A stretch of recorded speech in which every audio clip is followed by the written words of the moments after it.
Hello, listeners. Welcome to Furs, Fins, and Feathers, a podcast presented by the Wyoming Game and Fish Department. I'm Parker. And I'm Francis.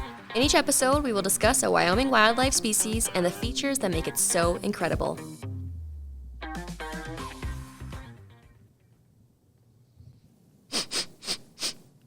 Do you smell that? Yeah, what is that? It smells like something fishy. I think it's Yellowstone Cutthroat Trout. I see what you did there. Are we talking about Yellowstone Cutthroat Trout today? You bet. In case you forgot, listeners, here's how our podcast works. Parker and I are going to rate an animal on a scale of 1 to 10 in a variety of categories. We then average out our scores to get their wild rating. So if you're ready, let's dive into it. Let's start with mobility. Mobility is simply just how an animal moves. For cutthroat trout, we're going to focus on their impressive life history. They have a super interesting fact about them. They originally were native to the western side of the Continental Divide, so all that water that runs into the Pacific Ocean. And they actually migrated, moved, established themselves on the other side of the Continental Divide, so where all that water runs into the Gulf of Mexico. There's not a lot of fish species that have moved around like that. They can't fly, they can't go up on land. They had to find water that crosses, and there's not a lot of water that crosses mountain ranges. So for that reason alone, I'm going to give them a 7 out of 10. I think that is just really fantastic and really showcases how unique this species is. That is really impressive. I mean, I've tried to hike up some mountain ranges, and let's just say I couldn't do it. All right, so I am going to give cutthroat trout a 3 out of 10. Oh, come on now. A 3 out of 10? Let me explain myself. So, yes, I know, 3 out of 10, pretty brutal, but cutthroat trout swim just like any other fish does, so that's not really impressive. I give them 0 points for that. And the only 3 points that I'm giving them is for something called spawning. And again, every fish does this, but I'm going to tell you what it is. It's still relatively cool. So, spawning is when a fish returns to the waters where they were originally born to lay their eggs. And some of the cutthroat trout have been recorded to travel around 41 miles to spawn. And that's 41 miles in one way. And they did all this going upstream. So that is pretty impressive, but again, all fish do this, so therefore I'm sticking to my 3 out of 10. I think that's super harsh. 41 miles swimming against the current, and they only get a 3 out of 10. I stand by what I said. Our next category is size. Size is how big or small, short or tall the animal we're rating is. For cutthroat trout, I'm giving them a 5 out of 10. So on average, our cutthroat trout grow from 8 to 24 inches long and can weigh up to 15 pounds. So they're not the biggest fish in the sea, but I'd say that's still fairly impressive. Yeah, I feel like 5 is really, really fair. I'm going to go in a little bit of a different direction than you, but I think I'm going to stick with that 5 rating. I'm talking about how old they get. So cutthroat trout can live to be, on average, 6 to 9 years old, but there's one trout that was in Yellowstone National Park that lived to be 16 years old. Holy cow, they can drive. Yeah, he can. Do you know how they tell how old they are, Francis? I think I do, and I think I'm going to talk about that a little bit later. That's right. All right, we won't ruin it then. Let's move on to accessories. Accessories are those special features that make animals just so unique. For Yellowstone Cutthroat Trout, we're going to talk about their slime. Ugh, gross. I know. A lot of people don't like slime, but Yellowstone Cutthroat Trout and me both love slime. For Yellowstone Cutthroat Trout, it's super important to their survival. So first off, it reduces friction in the water, which helps them swim faster and farther. So for that 41-mile, migration back to their spawning grounds that you talked about, that'd be super important. Yeah, absolutely. It also plays a really critical role in protecting them from fungus, bacteria, parasites that want to get up underneath their scales, and just keeping them all together healthy. Lastly, it helps aid in the regulation of their internal fluids, their salt levels, and even the air they breathe. It's just really crucial to all aspects of their life. And so because of that, I'm going to give them an 8 out of 10 for their miraculous slime. Okay. I have to tell you, as a child, I could not stand the slime on fish, but I'm glad that it serves an important purpose. All right, I'm going to give cutthroat trout a 7 out of 10, and that's for 2 different reasons. The first thing is that fish have a built-in sonar system called a lateral line that helps them sense what is happening around them. The line is a reddish color on our cutthroat trout, and it's visible along the length of their bodies. There's a few organs that are dispersed along this lateral line, and it allows them to detect movements in the water near them. Secondly, found near their head, they have a tiny ear bone called an otolith. Otoliths help cutthroat trout stay balanced and serve as a directional indicator, which helps them stay upright or help them not swim upside down. These otoliths also tell biologists how old the fish is.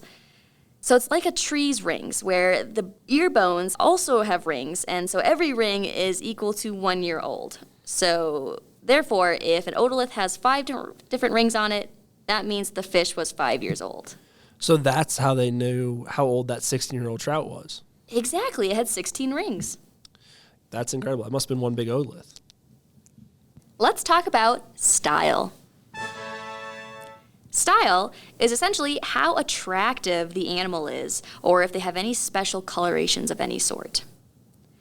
Cutthroat trout have an interesting aspect to them where their body is different colors depending on where they live. If they live in a lake, their bodies are bronzy in color, yellowish brown, whereas if they live in a stream, they're more silver toned. And this serves as a camouflage. So if they're in a lake, they need to blend into that deeper, darker, muddy colored water, whereas if they're in a stream, they might need to resemble rocks or reflect the sunlight. And with that, I think that they deserve a 6 out of 10. I think that's a little low for how pretty those trout are. I'm going to talk about where they actually get their name from, and because of that, I'm going to give them a 9 out of 10. Wow. I know. So they're called cutthroat trout. And that cutthroat actually it's talking about this red slash that's on their gill plate. It looks like someone's cut their throat.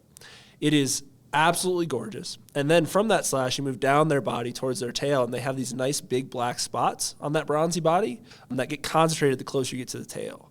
And it really just makes for an incredible view. All right, next up is intimidation factor.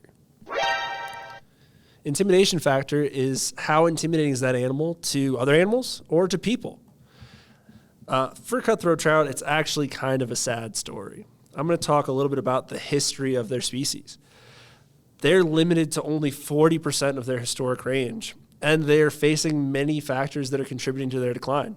They have competition from non-native species, like rainbow trout, that hybridize with them. So they don't necessarily kill those cutthroat trout, but they take them from pure strain cutthroat trout and turn them into what's called a cutbow, which is like a cutthroat rainbow hybrid.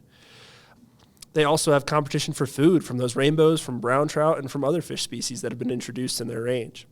And some fish species, thinking about lake trout, which grow to be enormous, actually eat them and lower their population that way. Because of that, I'm only going to give them a 2 out of 10 for intimidation factor. They're really struggling. Geez, that's really tough to hear. But I do believe that they can make a comeback. No, for sure. And I don't want to make it sound like we don't have any Yellowstone cutthroat trout. We have really healthy, stable populations in Wyoming. It's more about they're just not in as many places as they used to be. Good. Let's all stay positive. All right. I think that cutthroat trout are fairly intimidating, and I'm going to give them an 8 out of 10. And this is because trout can focus their eyes in 2 different directions at the same time. That's kind of creepy. Right? So I think that helps them really observe their surroundings, see if there's any predators around. They can also see in color and never blink. Not once? Not once. So they never lose staring contests. Exactly. All right, you know what time it is. The old razzle-dazzle.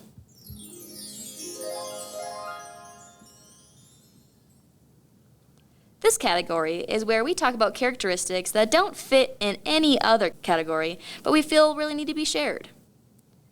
For the Yellowstone cutthroat trout, they are the Wyoming state fish. And for that fact alone, I believe they deserve a 9 out of 10. That's funny. I was actually going to give them a 9 out of 10 in Razzle Dazzle, too. I'm going to go with a more biological reason.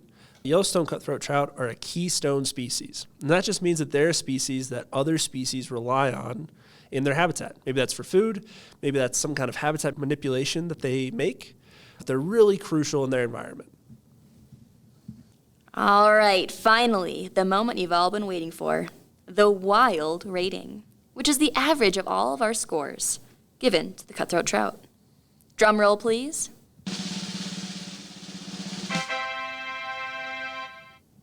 Yellowstone cutthroat trout get a 6.5 out of 10. Wow, pretty good. Yeah, that's really good. So, now that we've learned about cutthroat trout, you may be interested in experiencing them in nature. And there are a few options. But before you head out and do these activities, always keep your safety in mind. Like, if you're planning to go out in the water, wear a personal flotation device. Or if you're going to go fishing, wear your eye protection. And of course, always watch for wildlife in the area. Speaking of fishing, you may be wondering, where can I catch Yellowstone cutthroat trout? The answer is kind of all over the state. But if you want to complete the cut slam, which involves catching each subspecies of cutthroat trout around the state, you have to catch them in their native drainage, which is in the northwest corner of the state, normally on the eastern side of the Continental Divide. Be careful when you're fishing that you're also caring about fish safety as well. We talked about that really important slime layer. Make sure that you're handling fish with wet hands and you're keeping them in the water as much as possible. Oh, man, that was fun. I'm already looking forward to the next episode.